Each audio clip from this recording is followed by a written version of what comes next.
যারা দুনিয়ায় থাকা অবস্থায় আমার নবীর গোলামি করেছে, কবরে যাওয়ার সাথে সাথে মুনকির নকির যখন প্রশ্ন করবে, মা কুনতা তাকুলু ফি হক্কে হাযার রাজুল, আশিক রাসূলগণ উত্তর দিবে, হাযা মুহাম্মাদুর রাসূলুল্লাহ সাল্লাল্লাহু আলাইহি ওয়াসাল্লাম। চিৎকার দিয়ে বলেন সুবহান। আপনি যদি খুব সূক্ষ্মভাবে সুনিপুণভাবে যদি চিন্তা করেন, ঈমান থেকে শুরু করে যত আমল আছে সবগুলোকে যদি একসাথে রেখে একটু গভীর মনোযোগ দিয়ে চিন্তা করেন, তাহলে দেখবেন নবী ছাড়া ঈমান হচ্ছে না, নবীর মোহাব্বত ছাড়া কোনো আমলই আল্লাহর দরবারে কবুল হচ্ছে না। আপনি নামাজ পড়েন, রোজা রাখেন, হজ করেন, যাকাত দেন, সদকা করেন, ফিতরা করেন, যা কিছু করেন না কেন, যত ইবাদত করেন না কেন, রাষ্ট্রীয় কাজে, সামাজিক কাজে, পারিবারিক কাজে এমন কোনো কাজ রাসূল করিম সাল্লাল্লাহু আলাইহি ওয়াসাল্লামের আদর্শ ছাড়া এমন কোনো কাজ নেই যেখানে আমার রাসূল পাক সাল্লাল্লাহু আলাইহি ওয়াসাল্লামের আদর্শ এবং চরিত্র নাই। ঠিক কিনা বলেন? বিশ্বের মধ্যে অনেক বড় বড় মনীষীদের জীবনী আপনি পড়বেন,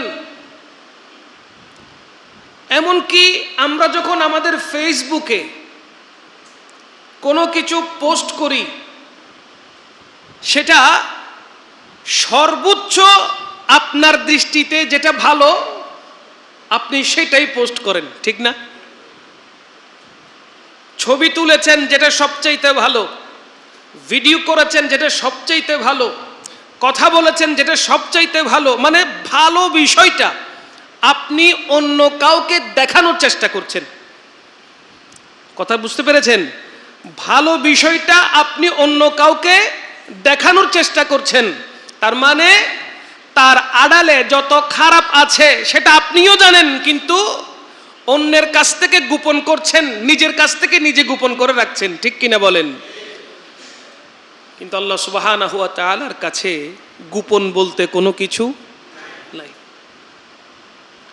এমন একজন কোন মনীষীকে দেখাতে পারবেন না যার পুরাহীন হায়াতের হিস্ট্রি আপনি জানতে চাইলে, পড়তে চাইলে পড়তে পারবেন, গবেষণা করতে চাইলে গবেষণা করতে পারবেন, জানতে চাইলে জানতে পারবেন, ওই রকম একজন মনীষী দেখাতে পারবেন না। কারণ কি? কারণ হলো একটাই, ওনাদের পুরা হায়াতে জিন্দেগি যেই দোষগুলো আছে সেগুলো গোপন করেছে, যে গুণগুলো আছে সেগুলো তিনি প্রকাশ করেছেন। প্রকাশ করার কারণে আপনি আমি পর্যন্ত, সেটা কিতাবে হোক, অনলাইনে হোক কিংবা অফলাইনে হোক, আমরা জানতে পেরেছি। যদি আপনি আমার রাসূল করিম সাল্লাল্লাহু আলাইহি ওয়াসাল্লামের জীবনীটা একটাবার পড়েন,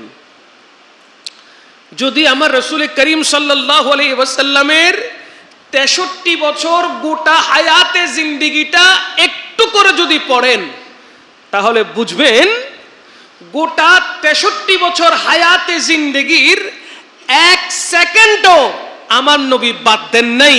রাসূল করিম সাল্লাল্লাহু আলাইহি ওয়াসাল্লাম কিভাবে নিজের জীবনটাকে পরিচালিত করেছেন, কিভাবে পারিবারিক জীবনকে গঠন করেছেন, কিভাবে সামাজিক জীবনকে তৈরি করেছেন, কিভাবে রাষ্ট্রীয় জীবন পরিচালিত করেছেন, মানুষের সাথে কিভাবে কথা বলেছেন, হুজুর কিভাবে শয়ন করেছেন, হুজুর কিভাবে প্রস্রাব মুবারক, পায়খানা মুবারক করেছেন, হুজুর কিভাবে হেঁটেছেন, হুজুর কিভাবে বসেছেন, হুজুর কিভাবে কথা বলেছেন, এমন কোন বিষয় বাদ নাই যেটা কিতাবে আসে নাই। কথা বলেন না ঠিক কিনা? কারণ কি? কারণ হলো একটাই, হুজুরের কোনো দোষ নাই গুণ ছাড়া। হুজুরের কোনো দোষ নাই গুণ ছাড়া। এমন আরেকজন মনীষী দেখাতে পারবেন না যিনি দুনিয়াতে আসার পূর্বে থেকে যার আলোচনা চলছে, কোরআনুল কারীমের সূরা আলে ইমরানের ৮১ নম্বর আয়াতে আল্লাহ সুবহানাহু ওয়া তাআলা কত চমৎকার করে বয়ান করেছেন।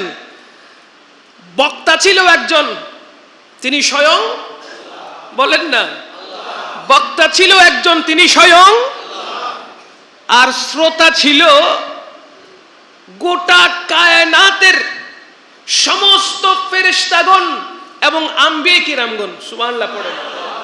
আল্লাহ ওয়াজ ও নসিহত করেছেন, বয়ান করেছেন, আলোচনা করেছেন, সাধারণ কোন মানুষের সামনে নয়, সৃষ্টির সামনে নয়, সমস্ত আম্বিয়া কিরাম সামনে বসেছেন, সমস্ত ফেরেশতাকুল সামনে বসেছেন। এবার আল্লাহ পাক বয়ান করছেন। কি বয়ান করছেন? আল্লাহ সুবহানাহু ওয়া তাআলা কি গুরুত্বপূর্ণ কথা বলেছেন, যে গুরুত্বপূর্ণ কথা শোনার জন্য আম্বিয়া কিরামগণ একত্রিত হয়েছেন, ফেরেশতা মালায়েকা একত্রিত হয়েছেন। ওই গুরুত্বপূর্ণ কথাটা কি? আল্লাহ সুবহানাহু ওয়া তাআলাকে যদি জিজ্ঞাসা করেন, আল্লাহ পাক রব্বুল আলামিন শুধু একটাই কাজ করেছেন, সেই কাজের নাম হলো আমার রাসূল পাক সাল্লাল্লাহু আলাইহি ওয়াসাল্লামের প্রশংসা। আমার নবীর নাম মুহাম্মদ সাল্লাল্লাহু, রেখেছেন কে? বলেন না। আমার নবী পাক সাল্লাল্লাহু আলাইহি ওয়াসাল্লাম পৃথিবীতে এসেছেন মা আমেনার ঘরে আহমদ হয়ে, ছিলেন মুহাম্মদ, দুনিয়ায় এসেছেন হয়ে আহমদ। মুহাম্মদ কেন হয়েছে, আহমদ কেন হয়েছে? দেখেন, কোন মন্ত্রী, মিনিস্টার, পিএম, প্রধানমন্ত্রী যদি কারো প্রশংসা করে, সেটা বাংলাদেশের জন্য সর্বোচ্চ প্রশংসা হবে। কোন মন্ত্রী, মিনিস্টার বলেছেন অমুক ব্যক্তিটা আমার লোক, কোন প্রধানমন্ত্রী বলেছে ওই ব্যক্তিটা আমার লোক, তার চরিত্র এমন, তার চরিত্র এমন, আমি তাকে খুব ভালোবাসি, গোটা বাংলাদেশের মানুষ তাকে পছন্দ করবে কি করবে না? কেন করবে? যেহেতু প্রধানমন্ত্রী প্রশংসা করেছে, ঠিক কি না? এবার যদি আপনি অন্য দেশে যান, আমেরিকার প্রেসিডেন্ট, যুক্তরাষ্ট্রের প্রেসিডেন্ট যদি কারো প্রশংসা করে, প্রশংসা আরো বাড়বে না কমবে? বলেন না। তো যার প্রশংসা আল্লাহ করে, তার প্রশংসা বাড়ে না কমে? আল্লাহ পাক রব্বুল আলামিন জানাচ্ছেন, আমি আমার বন্ধু, আমার হাবিব, যার নামকরণ করেছি মুহাম্মদ বলে, যিনি অতি প্রশংসিত। কেমন প্রশংসিত? আল্লাহ যখন প্রশংসা করে তখন প্রশংসা বাড়ে, আল্লাহ যখন তারিফ করে তখন আলোচনা হয়। আল্লাহ সুবহানাহু ওয়া তাআলার কাজ একটাই, বলে আমি অন্য কোনো কাজ করি না, না নামাজ পড়ি, না রোজা রাখি, না হজ করি, না যাকাত দেই। কি করেন? ইন্নাল্লাহা ওয়া মালাইকাতাহু ইউসাল্লুনা আলান নবী, নিশ্চয়ই আমি ফেরেশতাদেরকে নিয়ে আমার হাবিব, আমার বন্ধু রাহমাতুল লিল আলামিনের উপর দরুদ শরীফ পড়ি। আল্লাহর কাজ কয়টা? বলেন না কেন? সে কাজের নাম কি? নবীর প্রশংসা করা। জোরে বলেন না সুবহানাল্লাহ। এবার কেউ যদি বলে হজ করতে গিয়েছো, আল্লাহর ঘরে মিনা, আরাফা, মুজদালিফা, জমারায় গিয়েছো, হজ কমপ্লিট হয়ে গেছে, ফিরে যাও নিজের দেশে, কি দরকার মদিনাওয়ালার দেশে যাওয়ার জন্য, ঠিক কিনা? আর যারা নবী প্রেমিক, যারা আশিক রাসূল, যারা সত্যিকারের আল্লাহ এবং রাসূল সাল্লাল্লাহু আলাইহি ওয়াসাল্লামকে মুহাব্বত করে, ভালোবাসে, আল্লাহর হুকুমকে মানে, কোরআনকে মানে, হাদিসে মুবারাকাকে মানে, সহিহ হাদিসকে মানে, আল্লাহর হাবিব সাল্লাল্লাহু আলাইহি ওয়াসাল্লামের শরীয়তকে সম্মান করে, তারা বলে হজ যদি কবুল করাতে চাও তাহলে দেরি করো না, ছুটে যাও মদিনায়। কথা বলেন ঠিক কিনা? হযরত ইমাম মালিক রাহমাতুল্লাহি আলাইহি, যিনি শরীয়তের ইমাম, মাযহাবের ইমাম, তিনি বলছেন, আমি যখন রাসূল পাক সাল্লাল্লাহু আলাইহি ওয়াসাল্লামের রওজা শরীফে যেতাম, তখন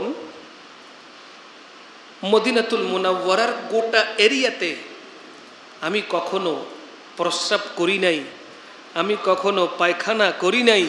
আমার যখন হাজত লাগতো আমি মদিনাতুল মুনাওয়ারা থেকে অনেক দূরে চলে যেতাম, সেখানে হাজত সেরে আবার মদিনায় ফিরে আসতাম। একজন মাযহাবের ইমামের অবস্থা যদি এমন হয়, যিনি সর্বক্ষণ নবীজির শরীয়ত নিয়ে চিন্তা করেছেন, ওনার অবস্থা যদি এমন হয়, তাহলে আমাদের কেমন হওয়া দরকার? মদিনাতুল মুনাওয়ারায়, মক্কাতুল মুকাররমায় কত লাক্সারি হোটেল হয়েছে, ঠিক না? 5 স্টারের মানের, 4 স্টার মানের কত লাক্সারি হোটেল তৈরি করা হয়েছে। 100 তলা, 10 তলা, 20 তলা, 30 তলা, লক্ষ লক্ষ মানুষ একটা হোটেলে অবস্থান করছে। অথচ আগেরকার ইমামগণ, আগের যুগের ইমামগণ, আজ থেকে 100 বছর আগেও যদি আপনি হিসাব করেন, তাদের ইমানের অবস্থা কেমন ছিল, মদিনাতুল মুনাওয়ারা যাওয়ার কাইফিয়ত কেমন ছিল। আলা হযরত বলছেন, চমক তুঝসে পাতে হ্যাঁ সব পানে वाले, मेरा दिल भी चमका दे चमकाने वाले। सुबहानाल्लाह। কখন বলেছেন? মদিনাওয়ালাকে দেখে দেখে বলেছেন।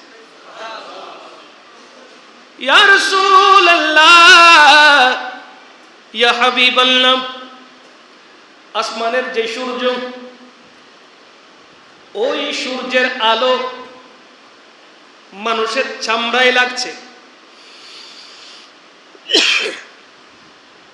আসমানের ওই সূর্যের আলো জমিনের পিঠে পড়ছে, ভিতরে যাওয়ার সুযোগ। সূর্যের আলো মানুষের গায়ে লাগে, অন্তরে লাগার সুযোগ। আলা হযরত আজিমুল বরকত পরওয়ানা শামে রিসালাত শাহ আহমদ রেজা খান ফাজলে বেরলভী আলাইহির রহমা কত চমৎকার করে বলেছেন, ইয়া রাসূলুল্লাহ সাল্লাল্লাহু আলাইহি ওয়াসাল্লাম, আপনার নবুয়তের নজর যদি উম্মতে মুহাম্মাদি একবার পেয়ে যায়, ওই নজর চামড়ায় নয় দিল পর্যন্ত পৌঁছে যায়। আপনার নজর চামড়ায় নয়, মাংসে নয়, কোথায় গিয়ে পৌঁছে? অন্তরের ভিতরে, দিলের ভিতরে পৌঁছায়। এই জন্য আলা হযরত বলছেন, মেরা দিল ভি চমকা দে চমকানে वाले, चमक तुझसे पाते हैं सब पाने वाले, मेरा दिल भी।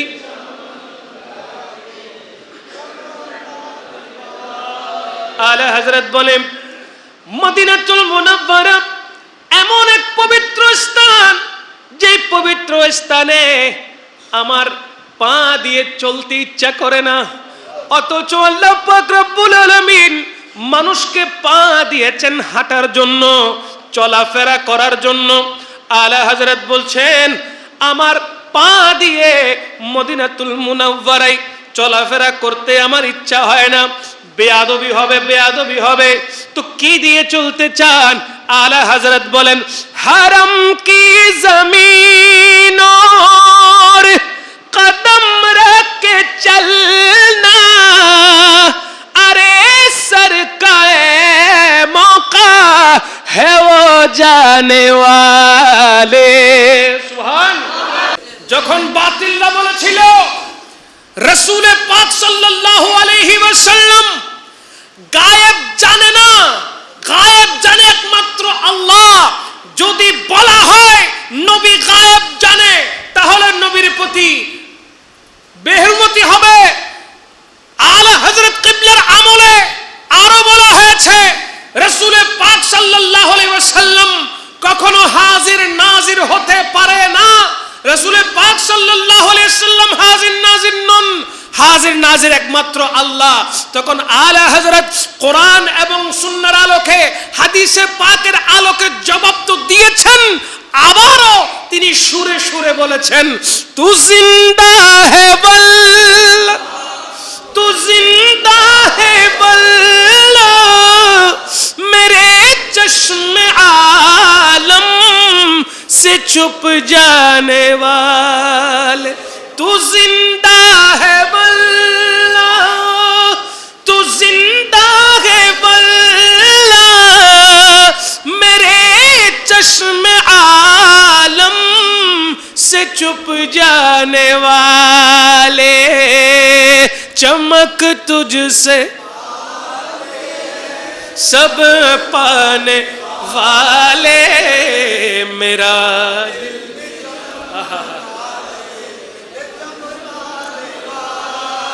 আলা হযরত জবাব দিচ্ছেন কসম করে। কি করে? এখন তো ওই কসমটা আমাদের জন্য পান্তা ভাত। রাতে ভাতগুলো ভিজাই দিয়ে রাখলাম, সকালে উঠে ভাত খেয়ে নিলাম। কসম এখন আমাদের জন্য কি হয়ে গেছে? পান্তা ভাত। করলে করলাম, না করলে নাই। মিথ্যা বলছি কসম করে, আছে না নাই? সুদ খাচ্ছি কসম করে, আছে না নাই? ঘুষ নেওয়ার পরে কসম করছি, আছে না নাই? আল্লাহর কসম আমি ঘুষ খাই নাই, অথচ কিছুক্ষণ আগে নিয়ে নিয়েছি 10 লাখ। ঠিক কিনা বলেন?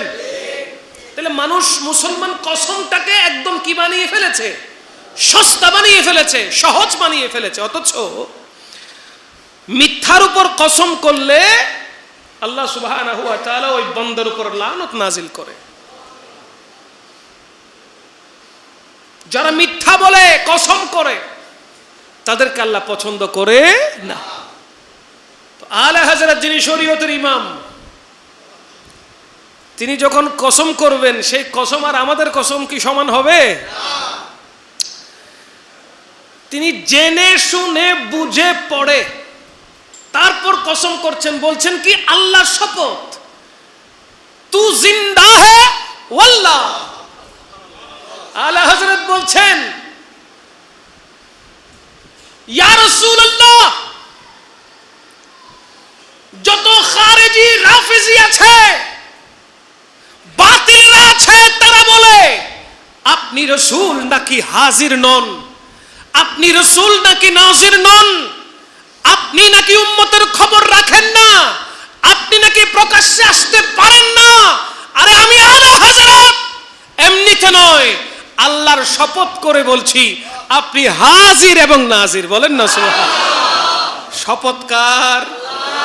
তাহলে যিনি এমনিতে চাইলে বলতে পারতেন, সহজভাবে চাইলে বলতে পারতেন যে আপনি হাজির ও নাজির, কিন্তু বলার আগে ওই কথা বলেন নাই আপনি হাজির নাজির, বরঞ্চ আল্লাহর শপথ করার পরে বলেছেন ইয়া রাসূলুল্লাহ আপনি হাজির, ইয়া রাসূলুল্লাহ আপনি নাজির। আমাদের দেখার দৃষ্টি নাই বিদায় আমরা দেখছি না। এটা কথা কার? আলা হযরতের কথা কার? আলা হযরত বলছেন আমাদের দৃষ্টি শক্তি যদি প্রখর হতো, আমরা যদি নিজের আত্মার উপরে জুলুম না করতাম, আমরা যদি আত্মার শক্তি যদি আমাদের মধ্যে থাকতো, আমরা যদি সুফিবাদী ভালোভাবে বিশ্বাসী হতাম, আমরা যদি নিজের জীবনটাকে আল্লাহ এবং রাসূলের জন্য ওয়াকফ করতাম, তাহলে আপনাকে দেখার সুযোগ হতো। আপনি আর আমাদের থেকে গোপন থাকতে পারতেন না। এখন আমরা নিজের দোষের কারণে আপনাকে দেখতে পাচ্ছি না, অথচ আপনি রাসূল হাজিরও। চিৎকার দিয়ে বলেন না সুবহানাল্লাহ। দোষ তো আমার, দোষ কার? আমার। আমার দোষটা আমি না দেখে, নিজের দোষ নিজে না দেখে, নিজের গন্ধ নিজে নাকে না নিয়ে আমরা অন্যের গন্ধ খোঁজার চেষ্টা করি। ঠিক কিনা? আমাদের গায়ের গন্ধ আমরা নিতে পারি না, অন্যজনের গন্ধ নিয়ে সমালোচনা করি, আলোচনা করি, ঘন্টার পর ঘন্টা পার হয়ে যায়, আমরা গীবত থেকে সরতে পারি না। ঠিক কিনা বলেন? তো যেখানে আমি ঠিক নাই, সেখানে কোন মুখে আমি নবীর ব্যাপারে কথা বলি? যেখানে আমার ভিতরে এত হাজার দোষ, এত লক্ষ দোষ, সেগুলো ঠিক করতে পারলাম না, আর আমি নবীজির দোষ নিয়ে খোঁজাখুঁজি করি। কেমন উম্মত আমরা, যে রহমতুল লিল আলামিনের সুপারিশ না হলে জান্নাত জাহান্নাম তো দূরের কথা, কিয়ামত দূরের কথা, কবরে শান্তি পাবেন না। কথা বলেন না ঠিক কিনা? রাসূল পাক সাল্লাল্লাহু আলাইহি ওয়াসাল্লামকে চেনার মতো না চিনলে, মানার মতো না মানলে, হাসর নাসর কিয়ামত জান্নাত জাহান্নাম দূরের কথা, ওই উম্মত কবরে গেলেও শান্তি পাবে না। কারণ কি?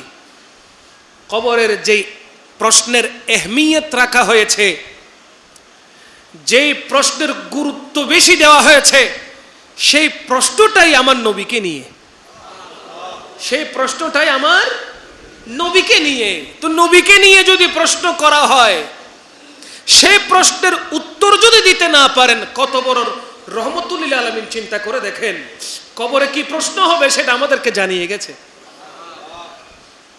বিসিএস ক্যাডারের পরীক্ষা যারা দিয়েছে, প্রশ্নপত্র দেওয়ার 1 মিনিট আগে কি প্রশ্ন ফাঁস হয়? কত গোপন রাখা হয়। দুনিয়াবি যত প্রশ্ন আছে, শিক্ষার্থীরা পরীক্ষা দিচ্ছে, সমস্ত প্রশ্ন গোপন রাখা হয়, ঠিক কিনা? সমস্ত প্রশ্ন গোপন রাখা হয়, ওপেন করে দেওয়া হয় না। অথচ দেখেন, রহমতুল লিল আলামিন উম্মতকে বাঁচানোর জন্য কবরে কি প্রশ্ন হবে, হাসরে কি প্রশ্ন হবে, আপনি কোন প্রশ্নের কি উত্তর দিবেন, আমার নবী সেটা শিখিয়ে দিয়ে গেছে।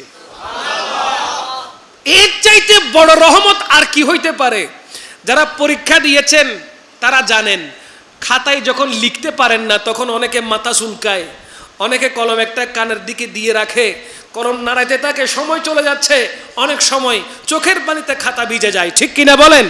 জিজ্ঞেস করলে ভাই কি হয়েছে, বলে প্রশ্ন কমন পড়ে নাই, প্রশ্ন কমন পড়ে নাই, মনে হয় বছর ফিল করব, আল্লাহ জানে আগামী বছর পরীক্ষা দেওয়ার সে সুযোগ পাবো কিনা। কত রকমের চিন্তা, মান সম্মানের চিন্তা, মা বাবাকে নিয়ে চিন্তা, বন্ধু বান্ধবদেরকে নিয়ে চিন্তা, তারা তো আমাকে ফেলে সামনের ক্লাসে উঠে যাবে, তারা তো আমাকে ফেলে সামনের দিকে অগ্রসর হয়ে যাবে, আমি তো রয়েই গেলাম। কত রকমের টেনশন, ওই চিন্তার মধ্যে পরীক্ষার হলে চোখের পানি ছাড়ে, ঠিক কিনা বলেন? কারণ কি? বলে প্রশ্ন কমন আসে নাই। কবরের প্রশ্ন কমন নাকি আনকমন? কথা বলেন না।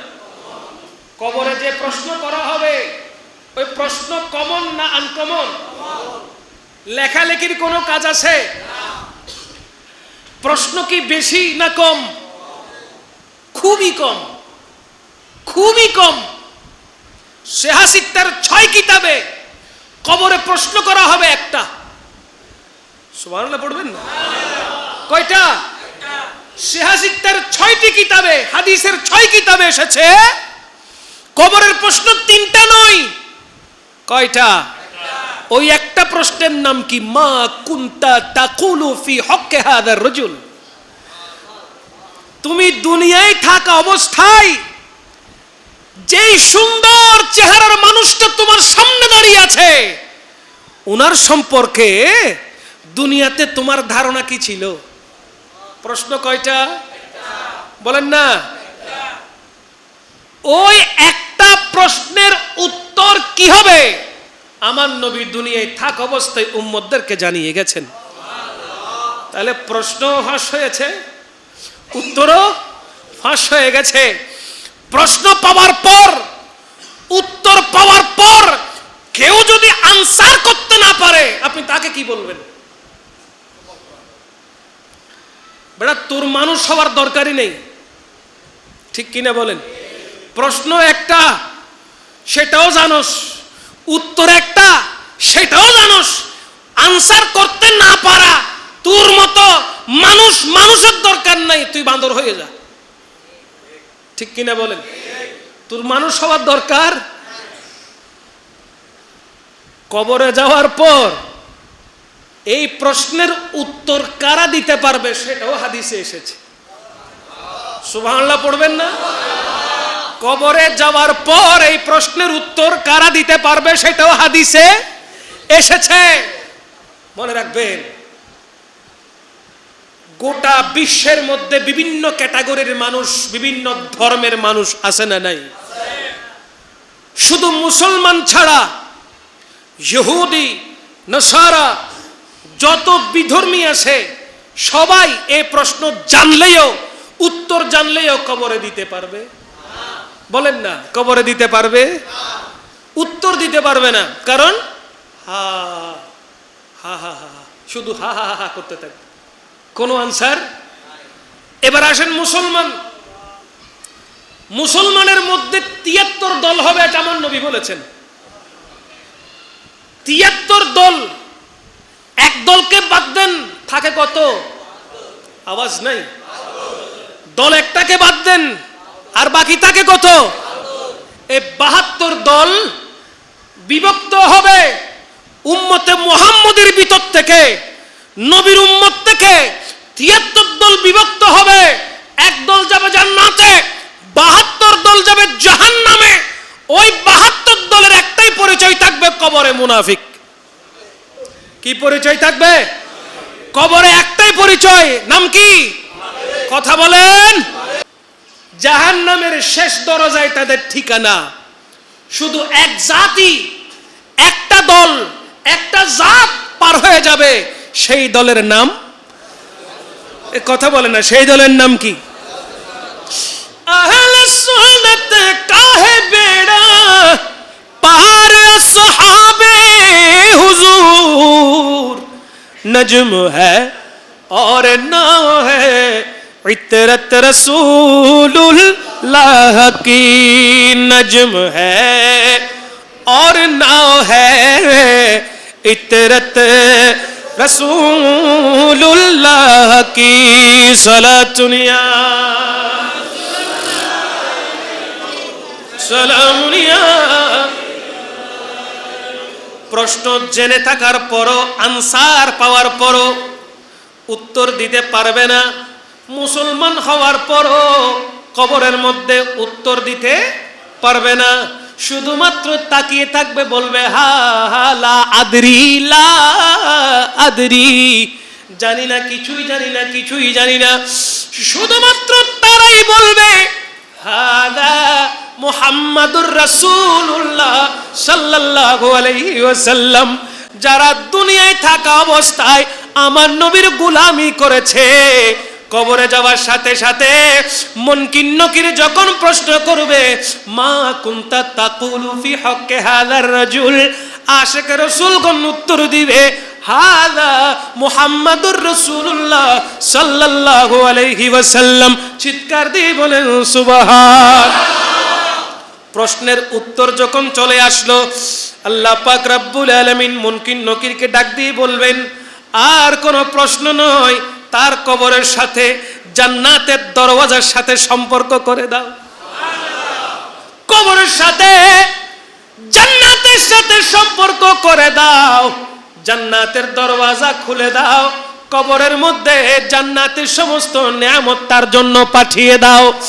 মনে রাখবেন, আল্লাহ খুশি হবে যদি নবী খুশি হয়। আল্লাহ রাজি থাকবে যদি নবীজির নাম আপনার আমার ঠোঁটে থাকে। আল্লাহ পাক রব্বুল আলামিন রহমত তখন করবে যখন আপনার কলিজার ভিতরে আমার নবীর প্রেম ভালোবাসা থাকবে। কারণ নবী ছাড়া ঈমান নাই, নবী ছাড়া কোনো আমল নাই। নবী আছে তো সব আছে, নবী আছে তো তাকদীরে জান্নাত আছে। জান্নাত পেতে হলে নবী ছাড়া আর দ্বিতীয় কোনো রাস্তা